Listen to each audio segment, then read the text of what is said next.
ओम शांति 2 जून 2025 प्रातः मुरली बाबा कहउछंती मिठे बच्चे जदि सर्वदा स्मृति रे रहिबो तेबे दूर रे थिले मध्य साथी रे अछ। स्मृति रे रहिबा द्वारा साथी रे रहिबार अनुभव भी होई थाए एवं विकर्म भी विनाश होई थाए। जदि सर्वदा स्मृति रे रहिबो तेबे दूर रे थिले मध्य साथी रे अछ। स्मृति रे रहिबा द्वारा साथी रे रहिबार अनुभव भी होई थाए एवं विकर्म भी विनाश होई थाए। प्रश्न, दूरदेशी बाबा निजर संतान मानकु दूरदर्शी करिबा पई केउ ज्ञान देउछंती? दूरदेशी बाबा निजर संतान मानकु दूरदर्शी करिबा पई केउ ज्ञान देउछंती? उत्तर, मनुष्य आत्मा किपरि सृष्टि चक्र रे भिन्न भिन्न वर्ण रे आसुछि एहार ज्ञान दूरदर्शी बाबा ही देउछंती। तुमे माने जानुछ एबे आमे ब्राह्मण वर्ण रे अछु। एहा पूर्वरु जेतेबेले ज्ञान नथिला सेतेबेले शूद्र वर्णर थिलु, ता पूर्वरु वैश्य वर्णर थिलु। दूर देश रे रहुथिबा बाबा आसी एही दूरदर्शी हेबार सारा ज्ञान पिला मानकु देउछंती। गीत जो पिया के साथ है। ओम शांति। जेउ माने ज्ञान सागरंक साथी रे अछंती तांको निमंते ज्ञानर वृष्टि हेउछि। तुमे माने बाबांक सहित अछ ना? जदिओ विदेश रे अथवा जेउठी भी थाओ, बुद्धि द्वारा साथी रे अछ ना? बाबांकु तो मने पकाउछ ना? जेउ पिला माने भी याद रे रहुछंती सेमाने सर्वदा बाबांक साथी रे अछंती। स्मृति रे रहिबा द्वारा बाबांक साथी रे रहुछंती एवं विकर्म मध्य विनाश हेउछि। एहा परे पुणी आरंभ होई थाए विकर्माजीत संबत। पुणी जेबे रावण राज्य आरंभ होई थाए सेतेबेले राजा विक्रमंकर संबत बोली कहा जाए। ताहा विकर्माजीत ताहा विकर्मी। एबे तुमे माने विकर्माजीत हेउछ, पुणी तुमे माने विकर्मी होई जिवो। वर्तमान समस्ते अति विकर्मी अटंती। काहाकु हेले भी निज धर्म विषय रे जणा नाही। आजी बाबा गोटिए छोट प्रश्न पचारुछंती, सत्य जुगरे देवता मानकर एकथा स्मृति रोहे कि आमे आदि सनातन देवी देवता धर्मर अटु? जेपरि तुमे माने भाबुछ आमे हिंदू धर्मर अटु, केही केही कहउछंती आमे हेउछु ख्रिस्टियान धर्मर। सेहीपरि सेठारे देवता माने निजकु देवी देवता धर्मर भाबंती कि? एसबु विचार करिबार कथा अटे ना? सेठारे अन्य कोनोसी धर्म तो न थाए जहा द्वारा भाबिबे आमे अमुक धर्मर अटु। एठारे बहुत धर्म रहिछि, तेणु चिन्हिबा पाई अलगा अलगा नाम रखि देइछंती। सेठारे तो केवल गोटिए धर्म ही हेबो, सेथिपाई कहिबार आवश्यकता नाही जे आमे अमुक धर्मर अटु। सेमानकु जणा मध्य न थाए जे कोनोसी धर्म थाए बोली, केवल सेही मानकर ही राजत्व थाए। एबे तुमे जानुछ आमे हेउछु आदि सनातन देवी देवता धर्मर। आउ काहाकु देवी देवता कुहा जाई परिबो नाही। पतित हेबा कारणरू निजकु देवता कहि परिबे नाही। पवित्र को ही देवता कहा जाए। सेठारे एपरि कौनसी कथा न थाए, काहा सहित तुलना करा जाई परिबो नाही। एबे तुमे माने संगम जुगरे अछ, जानिछ आदि सनातन देवी देवता धर्मर पुणी थरे स्थापना हेउछि। सेठारे तो धर्मर कौनसी कथा ही न थाए, एक धर्म ही रहिबो। एकथा मध्य पिला मानकु बुझा जाइछि जे जेउ माने कहउछंती महाप्रलय हेउछि अर्थात किछि हेले रहिबो नाही, एहा मध्य भूल कथा होई जाउछि। बाबा बसी बुझाउछंती ठीक कौन? शास्त्र रे तो सबु जलमय हेबार देखाइछंती। बाबा बुझाउछंती भारत व्यतीत अन्य सबु जलमय होई जिवो। एते बड़ सृष्टिर कौन दरकार? केवल एका भारत रे ही देख केते गाँ रहिछि। प्रथमे जंगल थिला, पुणी सेथिरु वृद्धि होई चलिछि। सेठारे तो केवल तुमे माने आदि सनातन देवी देवता धर्मर ही रहिबो। ଏହା ତୁମ ବ୍ରାହ୍ମଣମାନଙ୍କର ବୁଦ୍ଧିରେ ବାବା ଧାରଣ କରାଉଛନ୍ତି। ଏବେ ତୁମେମାନେ ଜାଣୁଛ ସର୍ବୋଚ୍ଚ ଶିବ ବାବା କିଏ, ତାଙ୍କର ପୂଜା କାହିଁକି କରାଯାଉଛି, ଅରଖ ଆଦି ଫୁଲ କାହିଁକି ଚଢ଼ାଉଛନ୍ତି। ସେ ତ ନିରାକାର ଅଟନ୍ତି ନା। କହୁଛନ୍ତି ନାମ ରୂପରୁ ଅଲଗା, କିନ୍ତୁ ନାମ ରୂପରୁ ଅଲଗା କୌଣସି ଜିନିଷ ହିଁ ନଥାଏ। ତେବେ ସେ କିଏ ଯାହାଙ୍କୁ ଫୁଲ ଆଦି ଚଢ଼ାଉଛନ୍ତି? ପ୍ରଥମେ ପ୍ରଥମେ ତାଙ୍କର ପୂଜା ହେଉଛି, ମନ୍ଦିର ମଧ୍ୟ ତାଙ୍କର ତିଆରି ହେଉଛି। କାହିଁକିନା ସେ ହିଁ ଭାରତ ଏବଂ ସାରା ଦୁନିଆର ସନ୍ତାନମାନଙ୍କର ସେବା କରୁଛନ୍ତି। ମନୁଷ୍ୟମାନଙ୍କର ହିଁ ସେବା କରାଯାଉଛି ନା। ବର୍ତ୍ତମାନ ତୁମେ ନିଜକୁ ଦେବୀ ଦେବତା ଧର୍ମର ବୋଲି କହିପାରିବ ନାହିଁ। ତୁମମାନଙ୍କୁ ମଧ୍ୟ ଜଣା ନଥିଲା କି ଆମେମାନେ ଦେବୀ ଦେବତା ଥିଲୁ, ପୁଣି ଏବେ ହେବାକୁ ଯାଉଛୁ। ଏବେ ବାବା ବୁଝାଉଛନ୍ତି, ତେଣୁ ବୁଝିବା ଦରକାର। ଏହି ଜ୍ଞାନ ବାବାଙ୍କ ବ୍ୟତୀତ ଆଉ କେହି ଦେଇପାରିବେ ନାହିଁ। ତାଙ୍କୁ ହିଁ କୁହାଯାଉଛି ଜ୍ଞାନର ସାଗର, ଜ୍ଞାନର ଭଣ୍ଡାର। ଗାୟନ ରହିଛି, ରଚୟିତା ଏବଂ ରଚନାକୁ ଋଷିମୁନି ଇତ୍ୟାଦି କେହି ମଧ୍ୟ ଜାଣନ୍ତି ନାହିଁ। ନେତି ନେତି ଅର୍ଥାତ୍ ଅନ୍ତ ନାହିଁ କହି ଯାଇଛନ୍ତି। ଯେପରି ଛୋଟ ଛୋଟ ପିଲାମାନଙ୍କୁ ଜ୍ଞାନ ଜଣା ନଥାଏ, ଯେତେ ଯେତେ ବଡ଼ ହେଉଥିବେ ସେହିପରି ବୁଦ୍ଧିମାନ ହେଉଥିବେ। ବୁଦ୍ଧିରେ ଜାଣିପାରନ୍ତି ଯେ ବିଲାତ କେଉଁଠି, ଅମୁକ ସ୍ଥାନ କେଉଁଠି। ତୁମେ ପିଲାମାନେ ମଧ୍ୟ ପୂର୍ବରୁ ଏହି ବେହଦ୍ର ଜ୍ଞାନକୁ କିଛି ବି ଜାଣିନଥିଲ। ଇଏ ବ୍ରହ୍ମା ମଧ୍ୟ କହୁଛନ୍ତି, ଯଦିଓ ମୁଁ ଶାସ୍ତ୍ର ଆଦି ପଢ଼ୁଥିଲି କିନ୍ତୁ କିଛି ବି ବୁଝିନଥିଲି। ମନୁଷ୍ୟ ହିଁ ଏହି ଡ୍ରାମାରେ ଅଭିନେତା ଅଟେ ନା। ସମ୍ପୂର୍ଣ୍ଣ ଖେଳ ତ ଦୁଇଟି କଥା ଉପରେ ପ୍ରସ୍ତୁତ ହୋଇଛି, ଭାରତର ପରାଜୟ ଏବଂ ଭାରତର ବିଜୟ। ଭାରତରେ ସତ୍ୟଯୁଗ ଆରମ୍ଭରେ ପବିତ୍ର ଧର୍ମ ଥିଲା, ବର୍ତ୍ତମାନ ଅପବିତ୍ର ଧର୍ମ ରହିଛି। ଅପବିତ୍ରତା କାରଣରୁ ନିଜକୁ ଦେବତା ବୋଲି କହିପାରୁନାହାନ୍ତି। ତଥାପି ମଧ୍ୟ ନିଜ ନାମରେ ଶ୍ରୀ ଶ୍ରୀର ଉପାଧି ଲଗାଇ ଦେଉଛନ୍ତି। କିନ୍ତୁ ଶ୍ରୀର ଅର୍ଥ ଶ୍ରେଷ୍ଠ। ପବିତ୍ର ଦେବତାମାନଙ୍କୁ ହିଁ ଶ୍ରେଷ୍ଠ କୁହାଯାଇଥାଏ। ଶ୍ରୀମଦ୍ ଭଗବାନ ଉବାଚ କୁହାଯାଏ ନା। ତେବେ ଶ୍ରୀ ଅର୍ଥାତ୍ ଶ୍ରେଷ୍ଠ କାହାକୁ କହିବା?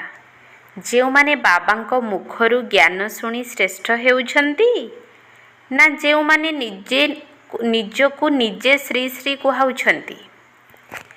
ବାବାଙ୍କର କର୍ତ୍ତବ୍ୟ ଅନୁସାରେ ଯେଉଁ ନାମ ଦିଆଯାଇଛି ତାହା ମଧ୍ୟ ସେମାନେ ନିଜ ଉପରେ ରଖିଦେଇଛନ୍ତି। ଏସବୁ ହେଲା ବିସ୍ତାରର କଥା।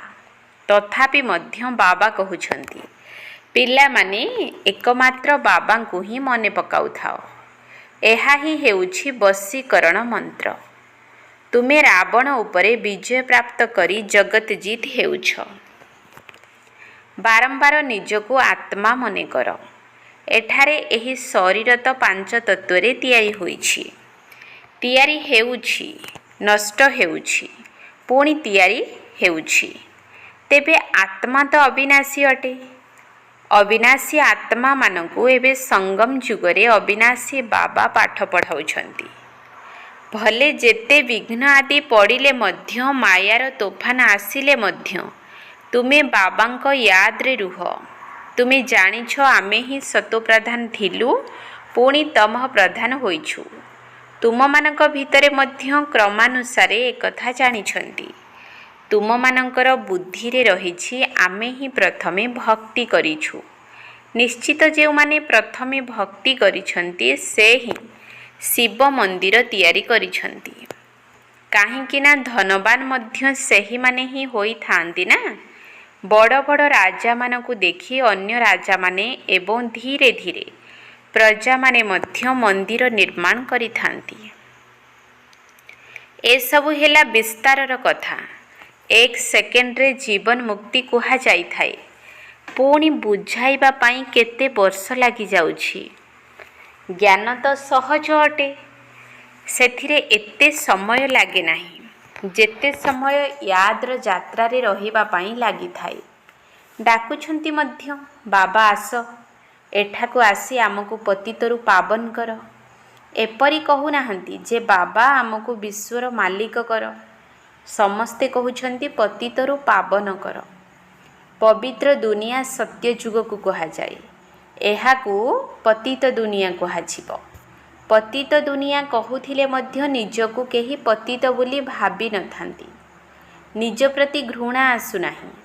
ତୁମେମାନେ କାହା ହାତରୁ ଖାଉନାହଁ, ତେଣୁ କହୁଛନ୍ତି ଆମେ କ'ଣ ଅଛୁଆଁ? ଆରେ ତୁମେ ନିଜେ ହିଁ କହୁଛ ନା, ପତିତ ତ ସମସ୍ତେ ଅଟନ୍ତି ନା। ତୁମେମାନେ ମଧ୍ୟ କହୁଛ ଆମେ ପତିତ, ଏହି ଦେବତାମାନେ ପବିତ୍ର ଅଟନ୍ତି। ତେବେ ପତିତଙ୍କୁ କ'ଣ କୁହାଯିବ? ଗାୟନ ଅଛି ନା, ଅମୃତ ଛାଡ଼ି ବିଷ କାହିଁକି ଖାଇଲ? ବିଷ ତ ଖରାପ ଜିନିଷ ଅଟେ ନା। ବାବା କହୁଛନ୍ତି ଏହି କାମ ବିକାର ରୂପୀ ବିଷ ତୁମକୁ ଆଦି ମଧ୍ୟ ଅନ୍ତ ଦୁଃଖ ଦେଇଥାଏ। କିନ୍ତୁ ଏହାକୁ କ'ଣ କେହି ବିଷ ବୋଲି ଭାବୁଛନ୍ତି? ଯେପରି ନିଶାଖୋର ନିଶା ବିନା, ମଦୁଆ ମଦ ବିନା ରହିପାରିବ ନାହିଁ, ସେହିପରି ବିକାର ବିନା ରହିପାରୁନାହାନ୍ତି। ଲଢ଼େଇ ସମୟରେ ତାଙ୍କୁ ମଦ ପିଆଇ ନିଶା ଚଢ଼ାଇ ଯୁଦ୍ଧଭୂମିକୁ ପଠାଇ ଦେଇଥାନ୍ତି। ନିଶା ମିଳିଲା ବାସ୍, ଭାବନ୍ତି ଆମକୁ ଏପରି କରିବାକୁ ହେବ। ଏମାନଙ୍କର ମରିବାକୁ ଡର ନଥାଏ। ଯେଉଁଠାକୁ କହିଲେ ସେଠାକୁ ବୋମା ନେଇ ବୋମା ସହିତ ପଡ଼ିଯାଇଥାନ୍ତି। ଗାୟନ ମଧ୍ୟ ରହିଛି ମୂଷଳ ଅର୍ଥାତ୍ ମିସାଇଲର ଯୁଦ୍ଧ ଲାଗିଥିଲା। ସଠିକ୍ କଥା। ଏବଂ ତୁମେମାନେ ବାସ୍ତବରେ ଦେଖୁଛ। ଆଗରୁ ତ କେବଳ ପଢ଼ୁଥିଲ, ପେଟରୁ ମୂଷଳ ବାହାର କରି ପୁଣି ଏପରି କଲେ। ଏବେ ତୁମେମାନେ ଜାଣୁଛ ଯେ ପାଣ୍ଡବ କିଏ, କୌରବ କିଏ। ସ୍ୱର୍ଗବାସୀ ହେବା ପାଇଁ ପାଣ୍ଡବମାନେ ଜୀବଦଶାରେ ଅର୍ଥାତ୍ ଜୀଇଁ ଥାଉ ଥାଉ ଦେହ ଅଭିମାନରୁ ମରିବା ପାଇଁ ପୁରୁଷାର୍ଥ କରିଥିଲେ।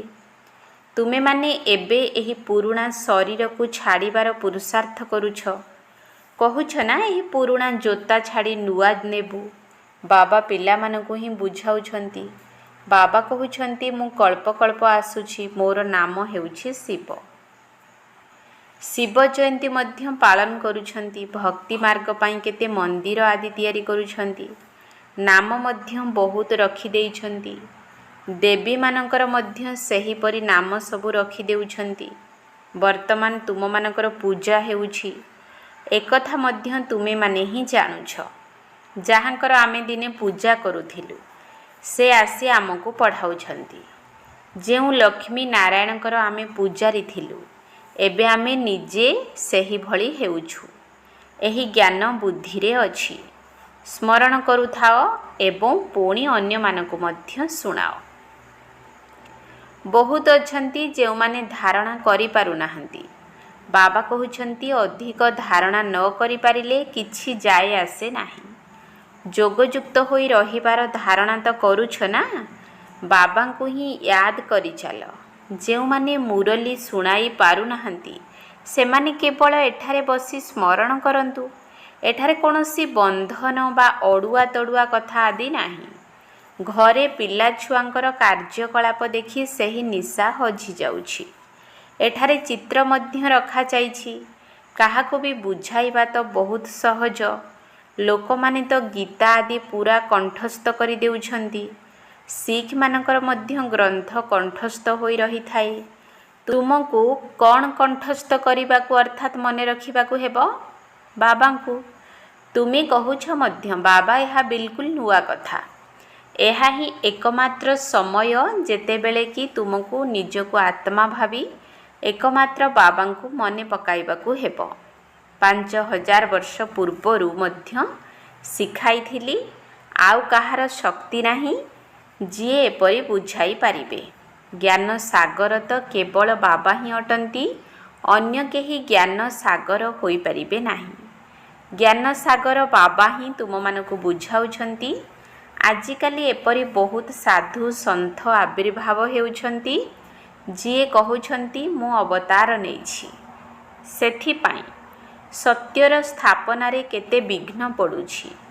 କିନ୍ତୁ ଗାୟନ ରହିଛି ସତ୍ୟର ନାଁ ହଲିବ ଦୋହଲିବ, କିନ୍ତୁ ବୁଡ଼ିବ ନାହିଁ। ଏବେ ତୁମେମାନେ ବାବାଙ୍କ ପାଖକୁ ଆସୁଛ, ତେଣୁ ତୁମ ମନରେ କେତେ ଖୁସି ରହିବା ଉଚିତ। ଆଗରୁ ତୀର୍ଥଯାତ୍ରା ଆଦିକୁ ଯାଉଥିଲ, ସେ ସମୟରେ ତୁମମାନଙ୍କ ମନରେ କ'ଣ ସଂକଳ୍ପ ଆସୁଥିଲା?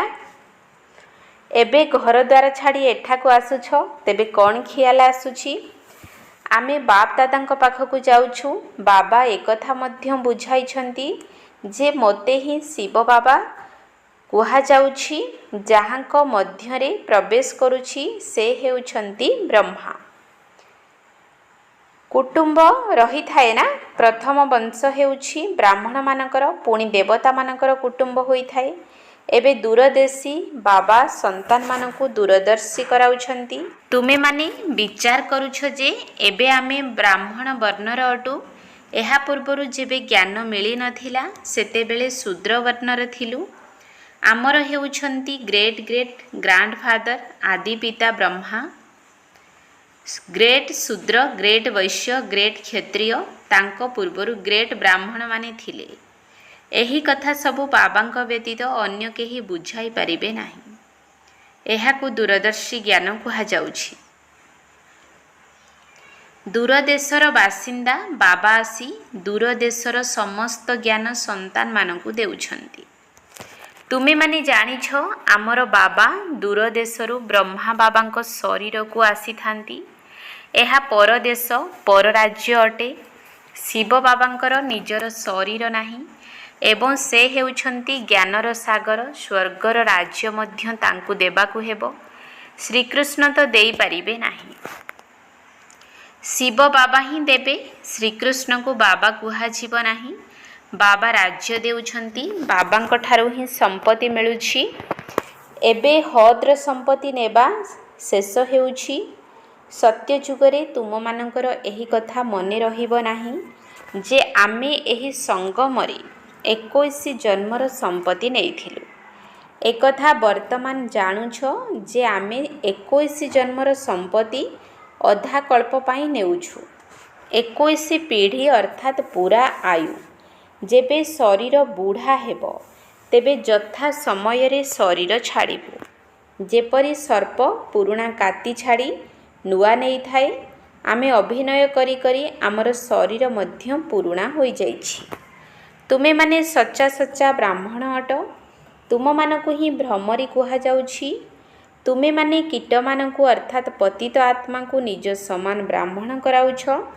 तुम मानकु कुहा जाउछि जे कीट को आनी बसी भूं भूं कर। भ्रमरी मध्य भूं भूं करी थाए। पुणी केउ कीटर तो डेणा आसी जाए, केही भी मरी जाई थांती। एसबु वर्तमानर उदाहरण अटे। तुमे माने अलिअल संतान अट। पिला मानकु नूरे रतन कुहा जाए। बाबा कहउछंती नूरे रतन। मो तुम मानकु निजर करुथिबारु तुमे माने मध्य मोर होई गल ना। एपरी बाबांकु जेते याद करिवो सेते पाप नाश हेबो। आउ काहाकु भी याद करिबा द्वारा पाप नाश हेबो नाही। अच्छा, मीठा मीठा सिकिल दिए संतान मानक प्रति माता पिता बाप दादांकर मधुर स्नेह संपन्न शुभेच्छा एवं सुप्रभात। आत्मिक पितांकर आत्मिक संतान मानकु नमस्ते। आत्मिक संतान मानकर आत्मिक बाप दादांकु नमस्ते नमस्ते नमस्ते। सुप्रभात। धारणा पाई मुख्य सार। 1 नंबर पॉइंट, जीवन रे थाई देह अभिमानरु मरिबार पुरुषार्थ करिबाकु हेबो। एही देह रूपी पुरुणा जोता प्रति टिकिए भी ममत्व रहिबा उचित नुहे। जीवन रे थाई देह अभिमानरु मरिबार पुरुषार्थ करिबाकु हेबो। एही देह रूपी पुरुणा जोता प्रति टिकिए भी ममत्व रहिबा उचित नुहे। 2 नंबर पॉइंट, सच्चा ब्राह्मण होई पतित मनुष्य रूपी कीट मानकु ज्ञानर भूं भूं करी निज समान ब्राह्मण करिबाकु हेबो। सच्चा ब्राह्मण होई पतित मनुष्य रूपी कीट मानकु ज्ञानर भूं भूं करी निज समान ब्राह्मण करिबाकु हेबो। वरदान, अमृत बेलार महत्व को जानी खोला भंडाररू निजर झुलामुणी को भरपूर करुथिबा भाग्यवान आत्मा हुओ। अमृत बेलार महत्व को जानी खोला भंडाररू निजर झुलामुणी को भरपूर करुथिबा भाग्यवान आत्मा हुओ। अमृत बेला समय रे बरदाता भाग्य विधातांक द्वारा ଯେତେ ବଡ଼ ଭାଗ୍ୟର ରେଖା ଟାଣିବା ପାଇଁ ଚାହୁଁଛ ଟାଣିନିଅ। କାହିଁକିନା ସେହି ସମୟରେ ଶିବ ବାବା ଭୋଳା ଭଗବାନ ରୂପରେ ସ୍ନେହପୂର୍ଣ୍ଣ ସ୍ଥିତିରେ ଥାଆନ୍ତି। ତେଣୁ ମାଲିକ ହୁଅ ଏବଂ ଅଧିକାର ନିଅ। କାହିଁକିନା ସେତେବେଳେ ସମ୍ପତ୍ତି ଉପରେ କୌଣସି ତାଲା ଚାବି ନଥାଏ। ତେଣୁ ସେହି ସମୟରେ କେବଳ ମାୟାର ବାହାନାବାଜିକୁ ଛାଡ଼ି ଗୋଟିଏ ସଂକଳ୍ପ କର ଯେ ମୁଁ ଯିଏ ବି ଅଟେ, ଯେପରି ବି ଅଟେ, ବାବା ଆପଣଙ୍କର ହିଁ ଅଟେ। ମନ ବୁଦ୍ଧିକୁ ବାବାଙ୍କୁ ଅର୍ପଣ କରି ତାଙ୍କର ହୃଦୟ ସିଂହାସନର ଅଧିକାରୀ ହୋଇଯାଅ। ତାହାହେଲେ ବାବାଙ୍କର ସର୍ବସମ୍ପତ୍ତି ନିଜର ସମ୍ପତ୍ତି ଭଳି ଅନୁଭବ ହେବ। ସ୍ଲୋଗାନ: ସେବାରେ ଯଦି ସ୍ୱାର୍ଥ ମିଶି ରହିଥିବ ତେବେ ସଫଳତା ମଧ୍ୟ ମିଶାମିଶି ମିଳିବ। ତେଣୁ ନିଃସ୍ୱାର୍ଥ ସେବାଧାରୀ ହୁଅ। ସେବାରେ ଯଦି ସ୍ୱାର୍ଥ ମିଶି ରହିଥିବ ତେବେ ସଫଳତା ମଧ୍ୟ ମିଶାମିଶି ମିଳିବ। ତେଣୁ ନିଃସ୍ୱାର୍ଥ ସେବାଧାରୀ ହୁଅ। ଅବ୍ୟକ୍ତ ଇସାରା: ଆତ୍ମିକ ସ୍ଥିତିରେ ରହିବାର ଅଭ୍ୟାସ କର ଏବଂ ଅନ୍ତର୍ମୁଖୀ ହୁଅ। ଏଭଳି କେହି ବି ବ୍ରାହ୍ମଣ ନଥିବେ ଯିଏକି ଆତ୍ମ ଅଭିମାନୀ ହେବାର ପୁରୁଷାର୍ଥ କରୁନଥିବେ। କିନ୍ତୁ ନିରନ୍ତର ଆତ୍ମ ଅଭିମାନୀ ସ୍ଥିତିରେ ରହିବା, ଯାହାଦ୍ୱାରା କର୍ମେନ୍ଦ୍ରିୟମାନଙ୍କ ଉପରେ ସମ୍ପୂର୍ଣ୍ଣ ବିଜୟୀ ହେଉଥିବ। ପ୍ରତ୍ୟେକ କର୍ମେନ୍ଦ୍ରିୟ ସତୋପ୍ରଧାନ ସ୍ୱଚ୍ଛ ହେଉଥିବ। ଦେହର ପୁରୁଣା ସଂସ୍କାର ଏବଂ ସମ୍ବନ୍ଧଠାରୁ ସମ୍ପୂର୍ଣ୍ଣ ମର୍ଜିବା ହୋଇଯିବ। ଏଥିପାଇଁ ଅନ୍ତର୍ମୁଖୀ ହୁଅ। ଏହି ପୁରୁଷାର୍ଥ ଆଧାରରେ ହିଁ ଆଗ ନମ୍ବରରେ ବା ପଛ ନମ୍ବରରେ ଆସିବ। ଓମ୍ ଶାନ୍ତି।